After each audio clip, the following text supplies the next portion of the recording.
이 시간 함께 예배하는 우리 사랑하는 청년들의 오늘과 내일의 삶 가운데 하나님으로부터 은혜와 평강이 넘쳐나기를 축복합니다. 요즘 되게 덥죠? 건강 잘 챙기시기를 바랍니다.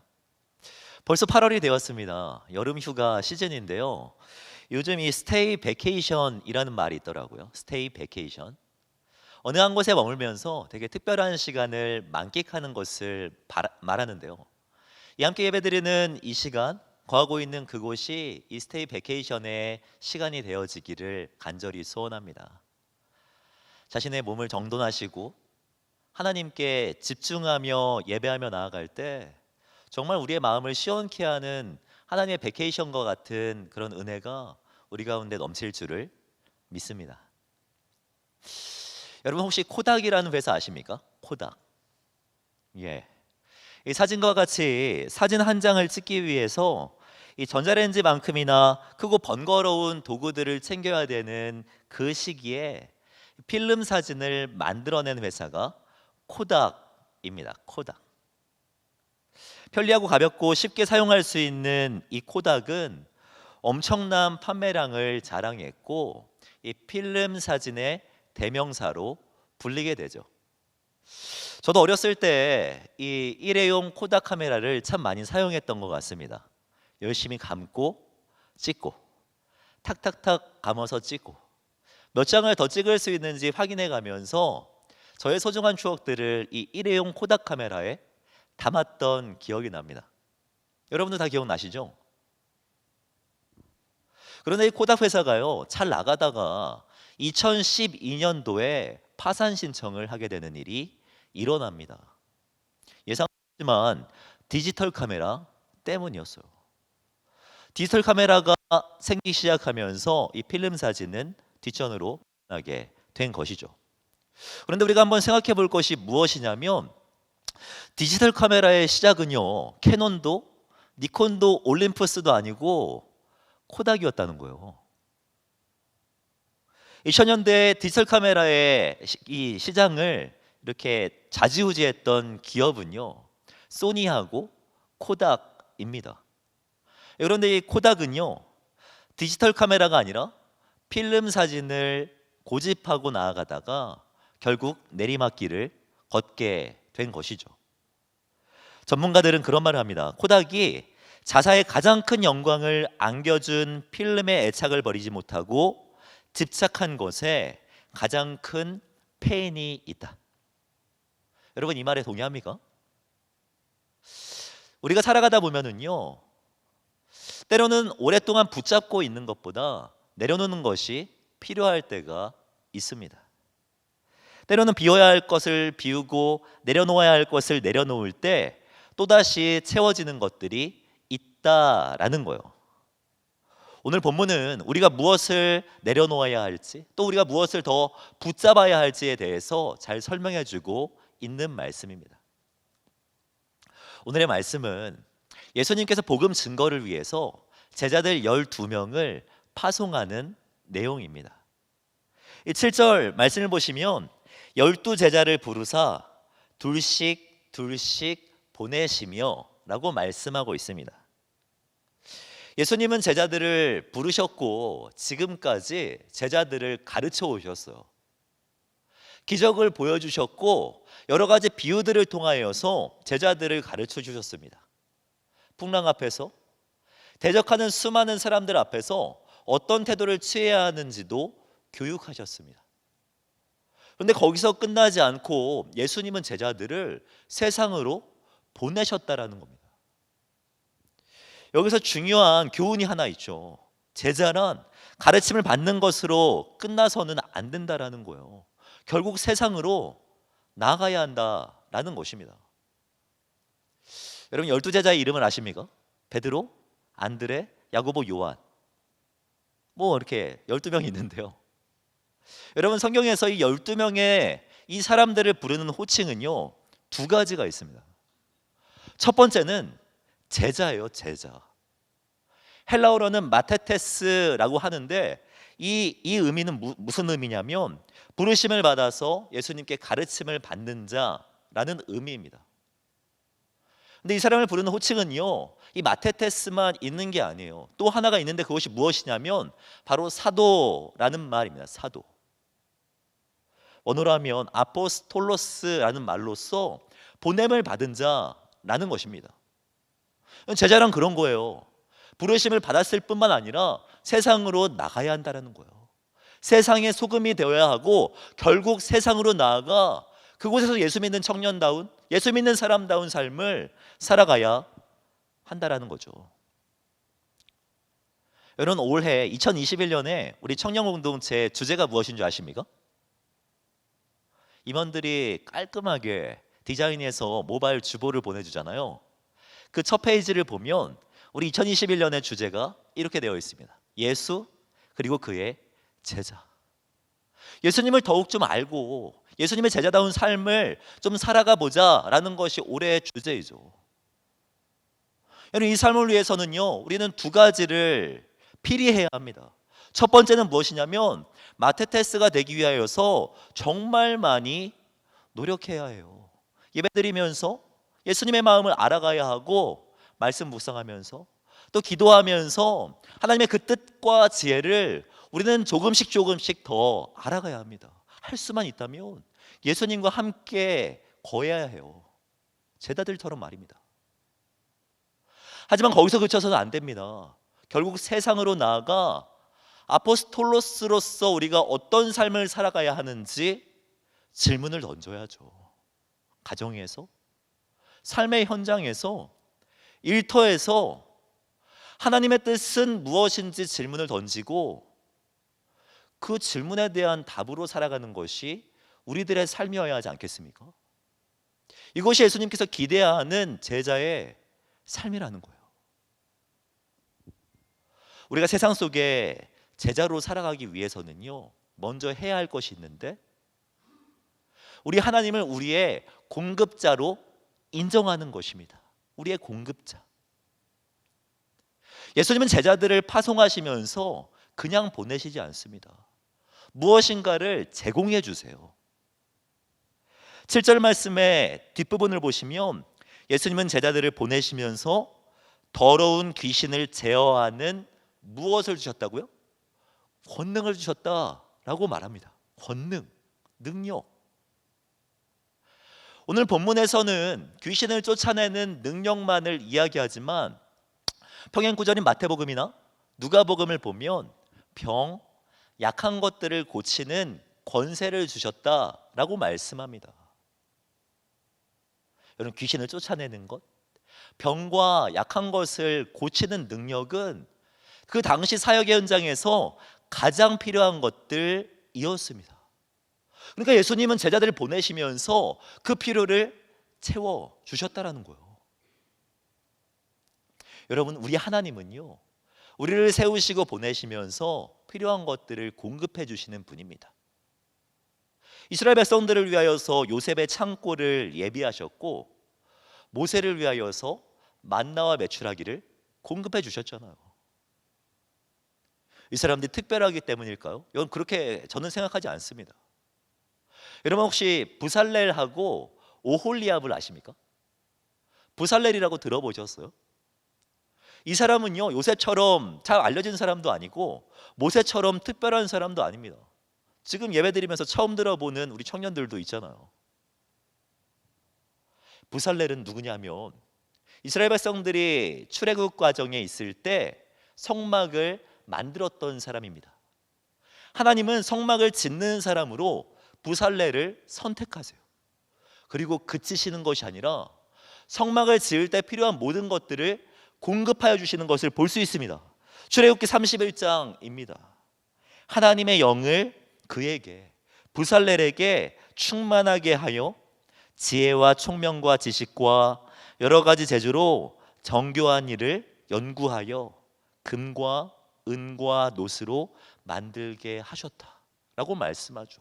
필요한 것들을 공급해 주신 것 아닙니까? 여러분, 세상 속에 제자된 삶을 살아가기 전에 우리가 던져봐야 할 질문이 있다면 과연 나의 삶의 공급자는 누구인가 하는 질문입니다.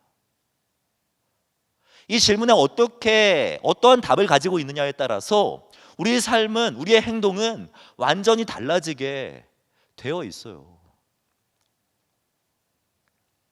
많은 사람들은요, 내 삶의 주인이 나라고 생각하고 내가 지금 삶에서 누리고 있는 것들은 나의 노력의 산물이라고 생각할 것입니다. 근데 여러분, 다시금 생각해 보면, 아니, 진지하게 자신을 돌아보면 우리가 누리고 있는 것들 중에 대부분은요, 내 노력만으로 만들어낸 것은 아닙니다. 잘 생각해 보세요. 숨쉬기 좋은 공기, 내가 공기를 위해서 무엇을 했어요? 오늘 풍성한 비가 내렸는데, 여러분, 비가 내리는 이 일을 위하여서 내가 무엇을 했습니까? 자연 환경들, 예쁜 꽃들, 우리가 할 수 있는 것 별로 없어요. 옷은 어떻습니까? 옷을 만들어낼 능력이 우리에게는 없잖아요. 여러분, 쌀이 우리에게 어떻게 주어지는지 우리는 잘 모르잖아요. 우리는 누군가의 땀방울을 통하여서 먹고 살 수 있고, 누군가의 노력의 산물을 통하여서 살아갈 수가 있는 거예요. 그런데 이 모든 얽히고 설켜 있는 이해관계, 이 모든 것들이 우리에게 주어지는 이 모든 과정들, 이 모든 것들을 주장하시는 분이 우리 하나님이라는 겁니다. 성경은 하나님께서 우리의 공급자라고 분명하게 말씀하고 있습니다. 이 사실을 믿으시기 바랍니다. 전도서를 보면 지혜자는 이렇게 말을 합니다. 사람이 먹고 마시며 수고하는 것보다 그 마음을 더 기쁘게 하는 것은 없나니 내가 이것도 본즉 하나님의 손으로 나오는 것이로다 라고 말합니다. 바울도 비슷한 고백을 해요. 바울도요, 빌립보서 4장 19절을 보면, 빌립보서 4장 19절, 나의 하나님이 그리스도 예수 안에서 영광 가운데 그 풍성한 대로 너희 모든 쓸 것을 채워주신다 라고 말씀합니다. 하나님이 말입니다. 공급자 하나님이라는 거예요. 먹고 입고 살아가는 모든 것들을 공급해 주시는 분 하나님이라는 거죠.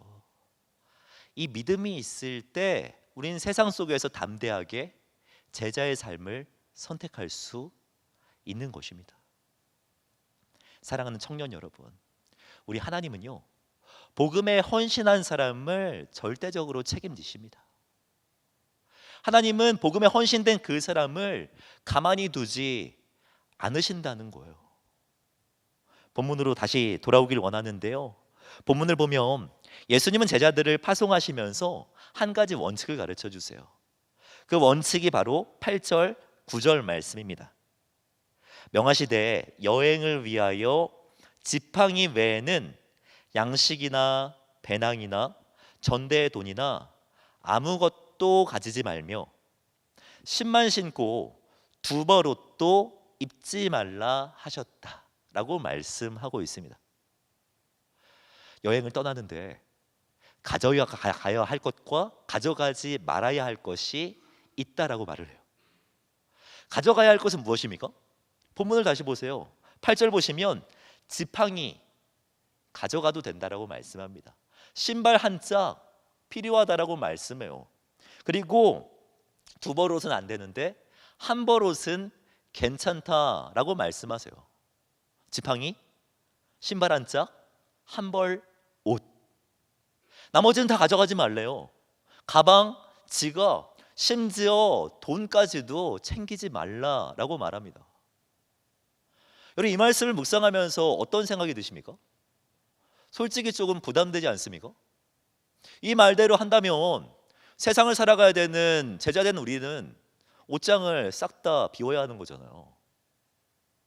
옷장에는 옷들 두 벌을 가지지 말라라는 것처럼 느껴지잖아요. 부담되지 않습니까? 하지만 본문은요, 그런 의도로 기록된 것이 아닙니다. 우리에게 지팡이를 드는 이 행위는요, 상당히 어색한 모습이지만 유대인들, 당시 이스라엘 백성들에게는요, 이 지팡이 들고 옷 입고 신발 신고 나아가는 이 복장은요, 그렇게 어색한 복장이 아닙니다. 상당히 익숙한 복장이에요. 출애굽기 12장을 보면 하나님은 이스라엘 백성들에게 이렇게 명령하셨거든요. 너희는 그것을 이렇게 먹을지니 허리에 띠를 띠고, 그러니까 한 벌 옷을 제대로 갖추고 발에 신을 신고, 그리고 손에는 무엇을 잡고요? 지팡이를 잡고 급히 먹으라. 이것이 여호와의 유월절이니라 라고 말합니다. 이스라엘 백성들은요, 이집트에 있을 때 이 복장을 가지고 밥 먹다가 탈출한 거예요. 지팡이 들고 한 벌 옷, 하나의 신발만 가지고 이집트에서 나온 것입니다. 그러나 이스라엘 백성들은 굶주리지 않았어요. 목마르지 않았다는 것입니다. 심지어 성경을 보면 느헤미야 9장 21절 말씀에 이렇게 설명합니다. 40년 동안 들에서 기르시되 부족함에 없게 하심으로 그 옷이 헤어지지 아니하였고 발이 부르트지 아니하였사오며. 한 벌 옷, 신발 한 짝만 가지고 나왔는데 하나님께서 다 먹이시고 책임지셨다라는 거예요. 이스라엘 백성들은 이 출애굽의 역사를 기억하기 위해 매년 유월절을 지킵니다. 지팡이 들고 말입니다. 이런 제자들에게, 이런 이스라엘 백성들에게 야, 지팡이 하나 들고 옷 하나 입고 신발 한 짝만 가지고 가라라고 하는 말은요, 뭐 부담은 됐을 수 있어요. 하지만 이해가 안 되는 말이 아니었을 것입니다. 이스라엘 백성들에게는요, 출애굽했던 이스라엘 백성들을 하나님께서 책임져 주셨던 것처럼 예수님께서 그 12명의 제자들을 책임져 주시겠다라는 말처럼 느껴졌을 거예요. 복음 증거자들을 말입니다. 사랑하는 청년 여러분, 여러분은 정말 삶 속에서 하나님이 여러분의 필요를 채워주시는 것들을, 하나님께서 여러분들에게 공급해 주시는 것들을 경험해 본 적이 있습니까? 정말 하나님이 나에게 은혜를 부어주신다라는 이 사실이 느껴진 적 있으십니까? 사실 예전에는요, 수련회 가면 이런 것들을 경험하게 되는 훈련이었습니다. 제가 청년 시절, 그리고 제가 중고등부 시절에는요, 수련회에 갔다 오면 막 어마어마한 일들이 일어났기 때문입니다. 2박 3일을 계획 잡고 갔는데 돌아와야 되는 날 막 비가 엄청나게 와가지고 길이 막혀요. 막 예배드리다가 정전이 일어나는 일도 되게 많이 있었습니다. 또 중고등부 때는요, 고등부 회장 때였던 걸로 기억하는데 제가 고등부 회장이었거든요. 예배드리고 있다 보면은요, 갑자기 몇 사람 막 발작을 일으키며 쓰러지는 사람도 여러 보았습니다.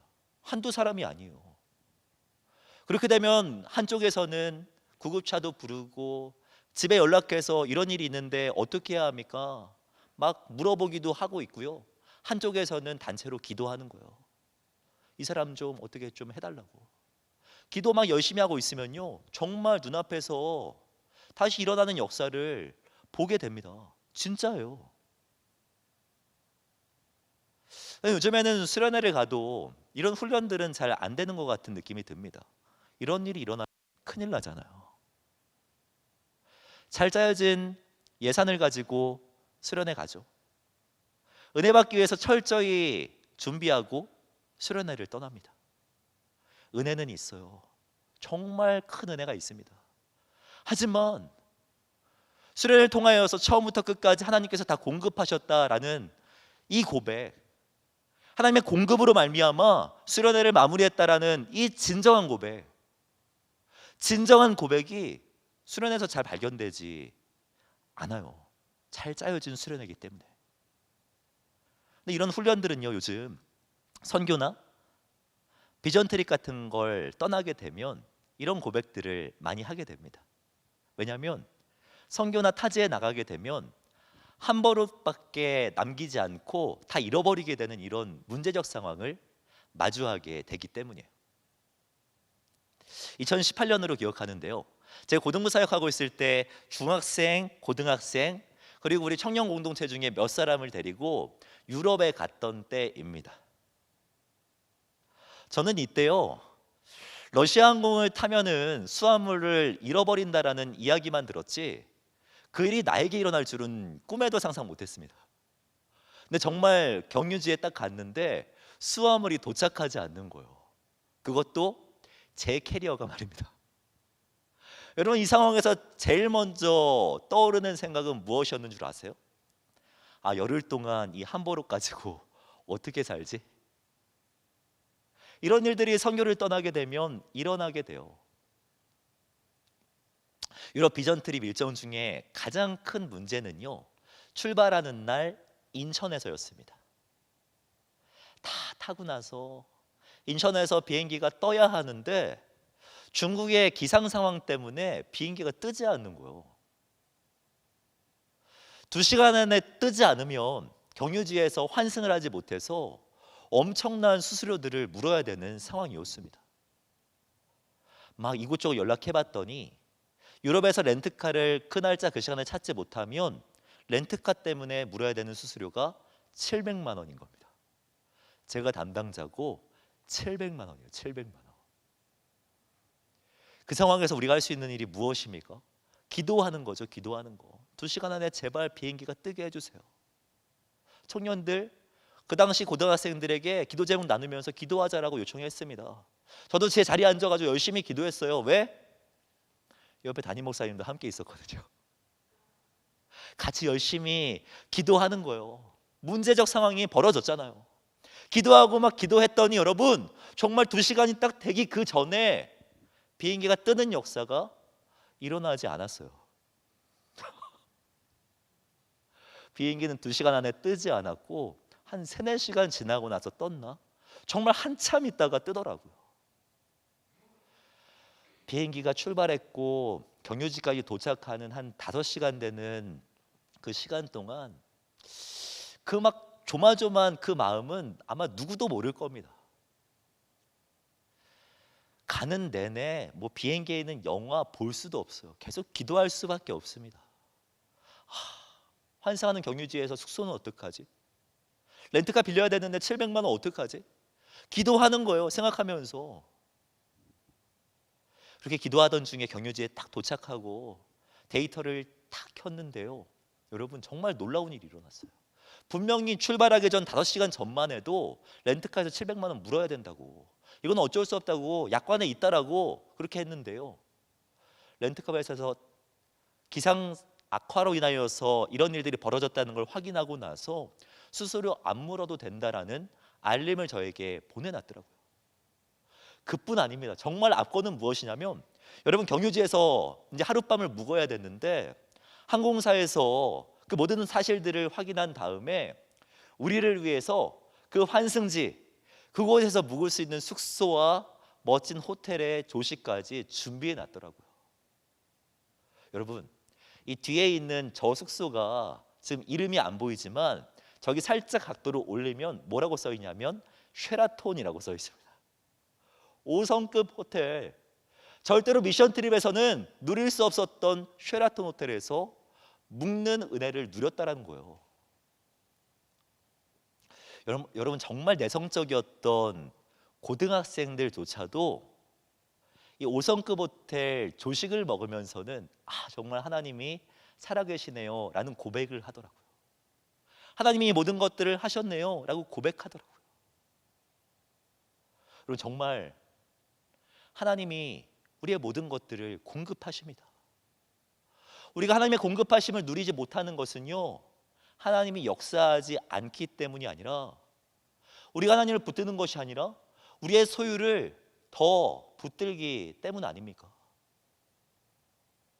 제자의 삶은요, 결국 이 문제예요. 이 싸움이라는 겁니다. 여러분, 그거 아세요?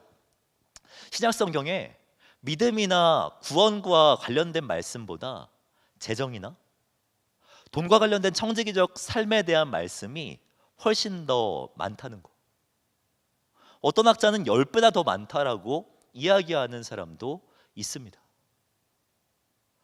예수님의 비유 38가지 중에 16가지가 재정과 관련된 비유예요.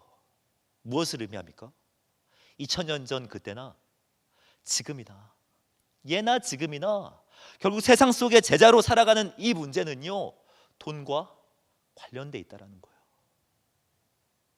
여러분, 제자된 삶, 세상 속에 내려놓고 헌신하며 살아가는 이 제자된 삶은요, 하나님께서 우리의 공급자라는 고백 없이는 절대 살아갈 수가 없습니다. 어떻게 내가 내 삶의 주인이고 내가 내 삶의 공급자인데 내 소유를 포기할 수 있어요? 그럴 수 없어요. 하지만 내 삶의 주인이 하나님, 내 삶의 공급자가 하나님이라는 고백이 우리 안에 있다면, 정말 그 믿음이 우리 가운데 있다면 우리는 세상 가운데 담대하게 제자된 삶을 살아갈 수 있죠. 그렇게 살아갈 때 하나님의 되심이 우리의 삶을 통하여서 드러나게 되어 있다라는 겁니다. 내 안에 있는 여벌옷을 버릴 때, 소유에 자유하게 될 때. 여러분, 저는요, 여러분들에게 여러분에 있는 그 옷들, 소유들, 그런 것들을 다 내려놓으라고 그런 말씀을 드리는 게 아니에요. 그렇게 살아갈 수 있는 사람이 누가 있습니까? 여기서 말하는 지팡이, 한 벌 옷, 한 벌의 신발은요, 사람이 살아가면서 가장 기본적인 물품들을 말합니다. 삶에 있어서 가장 기본을 말을 해요. 우리의 삶에 있어서, 우리가 살아가는 오늘에 있어서 기본이란 월급이잖아. 우리들의 일당이잖아요. 우리의 알바비잖아요. 이런 것들은 잘 소유하셔야 합니다. 지혜롭게 재정도 잘 사용하셔야 돼요. 월급 가지고, 우리의 연봉 가지고 필요한 거 있으면 사세요. 저도 이번 주에 이 옷을 새로 샀습니다. 괜찮아요. 기본적인 그 지팡이를 가지고 사세요. 괜찮습니다. 하지만 나의 삶 가운데 두 번째 옷이 들어올 때가 있다라는 거죠.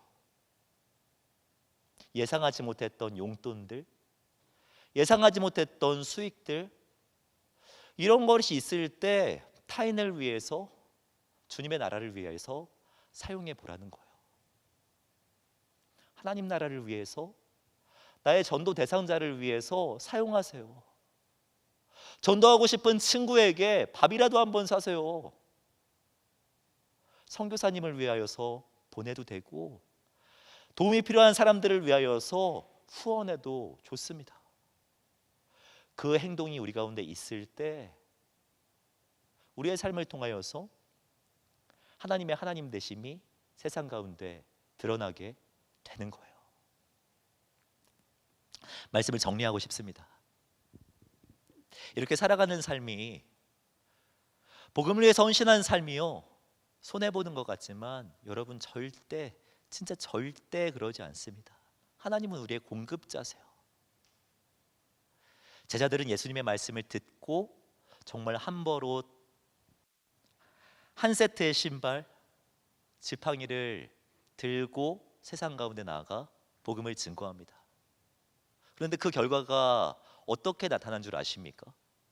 본문 12절과 13절 말씀을 보면 이렇게 말씀하고 있습니다. 제자들이 나가서 회개하라 전파하고 많은 귀신을 쫓아내며 많은 병자에게 기름을 발라 고쳤다.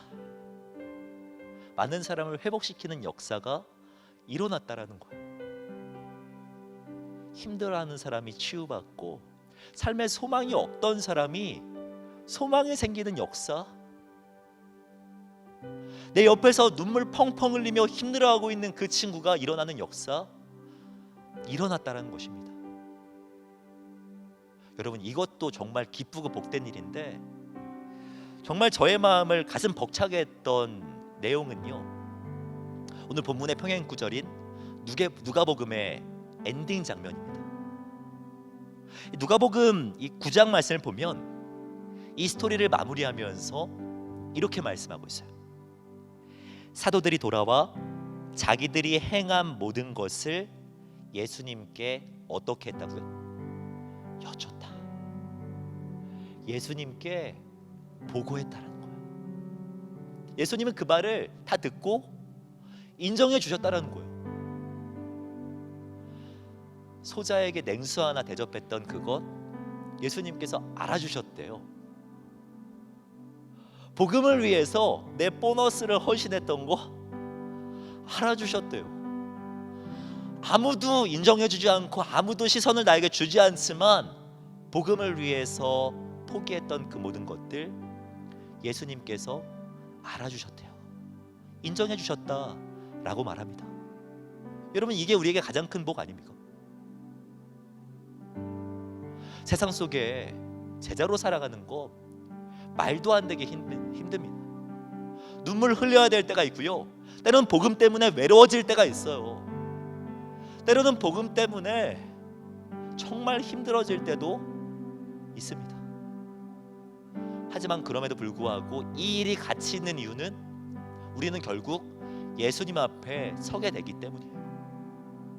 예수님 앞에 질문하겠죠. 예수님, 저 괜찮았어요? 예수님, 2021년 8월 1일 이날했던 거 보셨어요? 보셨어요? 그럼 예수님 말씀하시겠죠. 야, 너 정말 수고했다. 정말 수고했다. 정말 수고했다. 고생했다.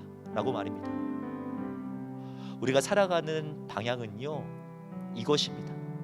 우리의 목표는 예수님 앞에 서는 그날입니다. 그날을 바라보고 오늘 하루 제자된 삶을 살아가는 거예요. 예수님이 수고했다 말씀해 주실 그날을 바라보며 오늘을 헌신하는 것입니다. 이런 매일매일의 삶을 살아가는 저와 여러분들이 되기를 바랍니다. 하나님의 공급하심을 믿음으로 고백하며 오늘 하루를 승리하며 나아가는 저 여러분들이 되기를 주님의 이름으로 축복합니다. 이 시간 기도하며 나아갈 때 우리의 믿음의 고백을 올려드리기를 원합니다. 하나님은 우리의 공급자이시며 우리의 생명이십니다. 우리의 노력으로 우리의 삶을 채울 수 없습니다. 하지만 그분의 모든 것이 우리의 삶을 채울 수 있습니다. 주님, 우리의 갈증을 해갈하여 주시옵소서. 우리의 필요를 채워 주시옵소서. 주님을 삶 속에 의식하고 오늘의 삶을 살아가는 사도된 우리들이 되게 하여 주시옵소서. 이 마음 주님 앞에 올려드리며 함께 기도하겠습니다. 사랑과 은혜가 많으신 하나님, 아버지 은혜 감사합니다. 우리를 사랑하여 주셔서 아들을 허락하여 주시고 주님의 은혜 가운데 매일을 살아갈 수 있도록 인도하시는 것 참으로 감사를 드립니다. 하나님, 때로는 복음 증거의 현장이 거절의 연속이고 우리의 어려움의 연속일 때 있습니다. 하지만 그럼에도 불구하고 이 복음의 길을 잘 걸어갈 수 있는 우리들 되게 하여 주시옵소서. 우리의 필요를 공급하시는 주님을 향한 믿음을 우리 가운데 허락하여 주시옵소서. 공급자 되신 주님을 삶 속에서 인정하며 믿음 가운데 믿음의 삶을 살아갈 수 있는 우리들 되게 하여 주시옵소서. 세상을 바라보는 시선 열어놓게 하시고 주님의 말씀을 듣고 살아가는 우리들이 되게 하여 주시옵소서. 내 앞에 뜨고자 하는 선택과 결정들 앞에서 나의 소원을 내려놓고 주님을 전적으로 신뢰하며 나아갈 수 있는 우리들이 되게 하여 주시옵소서. 세상의 속도와 비교하지 말게 하시고 낙심하거나 불안해하지 않고 내 주님의 말씀을 듣고 살아갈 수 있는 우리들이 되게 하여 주시옵소서. 주님께 부르십니다. 주님께서 우리의 모든 것들을 채워주십니다. 주님이 우리의 생명이시고 우리의 모든 것입니다. 삶을 살아갈 수 있는 우리들 되게 하여 주시옵소서. 시간 한 번만 더 기도하며 나아갈 때 우리 20대 후반의 청년들을 위해서 기도했으면 좋겠습니다. 20대 후반의 한 청년이 공동체를 대표해서 이런 기도 제목을 보내주었습니다. 세상을 바라보는 시선과 생각의 방향이 말씀으로 자리 잡고 기도로 성장할 수 있게 하여 주시옵소서. 내 앞에 놓인 크고 작은 선택과 결정들 앞에서 나의 계획과 소원을 내려놓게 하시고 하나님의 이끄심을 기대하는 순종의 마음과 그분의 뜻을 분별할 수 있는 지혜를 허락하시길. 주변의 속도와 비교하며 낙심하거나 불안해하지 않고 매일의 감사와 기쁨으로 지금의 연단의 시간을 잘 보낼 수 있길.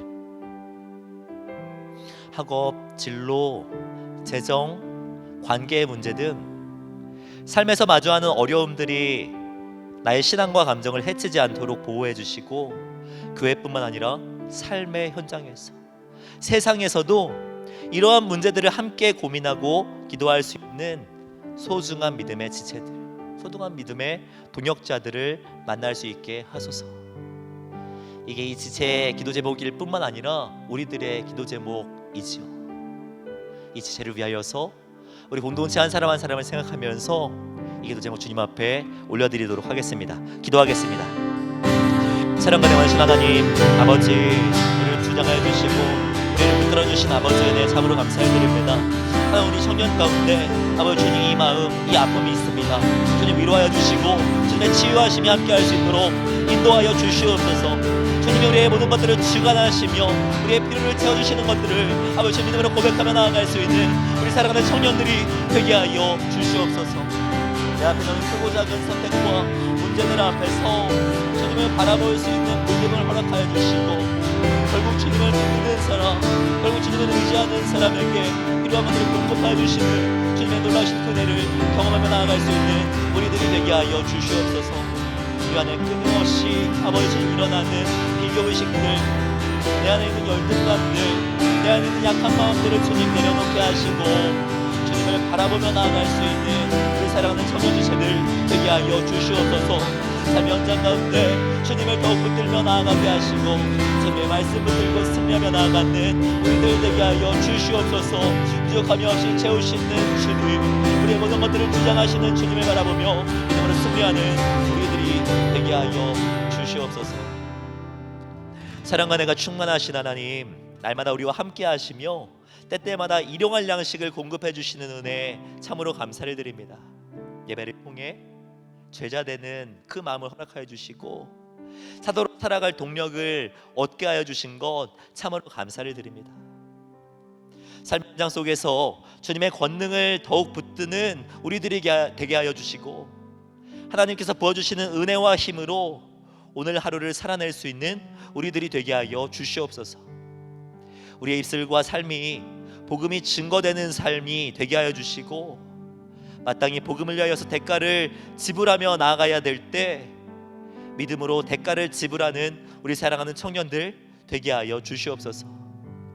주변의 속도와 비교하기보다 하나님 앞에서 나 자신을 돌아보는 우리들이 되게 하시고 주님과 교제하며 기쁨의 삶을 살아내는 우리 청년들이 되게 하여 주시옵소서. 학업, 진로, 재정과 인간관계에 있어서 무너지지 말게 하여 주시고 믿음으로 매일의 삶을 살아낼 수 있도록 우리를 주장하여 주시옵소서. 주님, 또 한 주를 살아내려고 합니다. 성령 충만하게 하시고 우리를 인도하여 주시고 주님과 함께 승리하며 나아가는 우리 사랑하는 청년들 되게 하여 주시옵소서. 그렇게 인도하실 주님을 기대하오며 이 모든 말씀 주 예수 그리스도의 이름으로 기도하오며 지금은 우리 주 예수 그리스도의 은혜와 하나님의 사랑과 성령님의 교통하심이 이 시간 함께 예배하는 우리 사랑하는 청년들의 매일의 삶 가운데 지금으로부터 영원까지 함께 있을지어다. 아멘.